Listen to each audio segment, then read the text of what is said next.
आपके जीवन में पहले से मौजूद अच्छे को स्वीकार करना सभी प्रचुरता संपन्नता की नींव है, क्योंकि ईश्वर की नजर हमेशा आप पर है।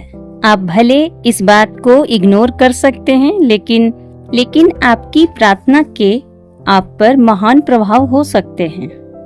और आज मैं आपके साथ एक प्रार्थना करना चाहती हूँ, लेकिन प्रार्थना करने से पहले मुझे आपको ईश्वर के बारे में कुछ बताना है। जीवन में कुछ भी अपने आप नहीं होता है।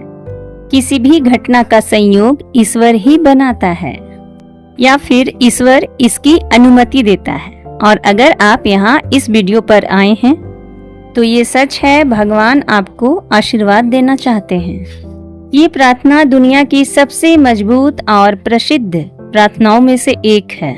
आपको इस प्रार्थना को बड़े विश्वास के साथ करना है। जब आप इस प्रार्थना को कई बार दोहराते हैं तो ये प्रार्थना परिदृश्य में बदलाव लाती है और आपको दोहरा सम्मान, प्रचुरता और समृद्धि प्राप्त होती है। मैं चाहती हूँ कि आप अपना दिल खोलें और मेरे साथ इन शब्दों को मानसिक रूप से कहकर या जिस भी तरीके से आपको सबसे अधिक आरामदायक लगे प्रार्थना करें। मेरे ईश्वर, मुझे आपने सब कुछ दिया, आपका बहुत बहुत धन्यवाद। आज जो भी हूँ, जिस मुकाम पर हूँ, मेरे ईश्वर, सब आपका ही दिया हुआ है। मेरे ईश्वर, आपका बहुत धन्यवाद कि आपने मेरी हर समय मेरी मदद की है। जब भी मैं गिरा हूँ, तुमने मुझे हमेशा ही सहारा दिया है। मैं खाली हाथ आया था, मेरे ईश्वर, आपने मेरा दामन खुशियों से भर दिया है। मेरे हर सपने को, मेरे हर ख्वाब को आपने उसे हकीकत में बना दिया। मुझे सफलताओं की बुलंदियों पर पहुंचा दिया।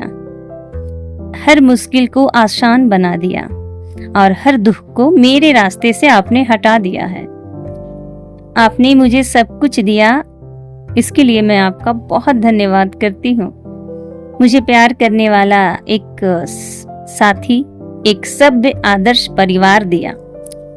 आपने मेरे दामन को खुशियों से भर दिया है। ये दौलत, ये सफलता, ये संपत्ति सब आपने ही मुझे दिया है। मेरे इस खाली हाथ को आपने उसे खुशियों से भर दिया है। मुझे एक स्वस्थ शरीर, तेज दिमाग दिया है जो मुझे आगे बढ़ने में मदद करती है। मैं भूल गई, अगर भूल से आपने मुझे याद रखा, और मैं उन सभी चीजों के लिए आपका धन्यवाद करती हूँ जो आपने मुझे दी है और जो मेरे द्वारा दूसरों की सेवा में प्रदान की जा रही है। मैं उसके लिए भी आपको धन्यवाद करती हूँ। जो व्यक्ति दूसरों की जरूरत पड़ने पर तन मन धन से बिना परिणाम की आशा से सहायता करता है, ईश्वर हमेशा उनकी पुकार सुनते हैं। एक धार्मिक व्यक्ति के रूप में मैं मानती हूँ कि ईश्वरीय संदेश विभिन्न तरीकों से उस व्यक्ति को मिलते हैं जो बहुत ज्यादा आध्यात्मिक होता है, जिसका मन बहुत पवित्र होता है, जिसका दिल पूरी तरह से साफ होता है। वो कभी किसी का बुरा ना चाहता है और ना ही करता है। समय समय पर व्यक्ति के जीवन में घटित घटनाओं और अनुभवों के माध्यम से भी ईश्वरीय संदेश प्राप्त होते हैं, जो उसे अपने धार्मिक अनुभव के माध्यम से सीखने और समझने का अवसर देते हैं। अगर आप चाहते हैं कि आपके जीवन में भी ईश्वरीय शक्तियां हमेशा से प्राप्त रहे, तो आप अपनी उपस्थिति इस वीडियो में जरूर लगाएं। धन्यवाद ईश्वर, थैंक यू ईश्वर। जो भी आपको लिखना है आप कमेंट बॉक्स में लिख सकते हैं। Stay blessed.